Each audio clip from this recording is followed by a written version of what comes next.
guys, this is Lovina and welcome back to my channel. Nag-request nga si Zai ng Oreo ice cream. So, I decided to make one na lang kasi we have Oreo and creme densada. Madali lang naman to. Kinrush ko yung Oreo and then hiniwalay ko lang yung filling. Then, for the creme densada, winip ko lang siya hanggang sa mag-double yung size. Pero kung may stand mixer kayo, you can use that. And make sure i-chill nyo muna overnight yung creme densada. Kapag nag-double na yung size ng cream, pwede nyo nang ihalo yung crushed Oreo.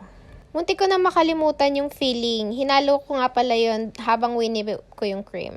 Nag-add pa ako ng Oreo para extra special. Lagay lang natin siya sa freezer ng 4 hours or overnight para mas okay. After 4 hours, ayan na, kinain na ni Sai. Hindi ko na siya na-videohan. Mukhang approved naman sa kanya kasi mauubos na nga niya oh.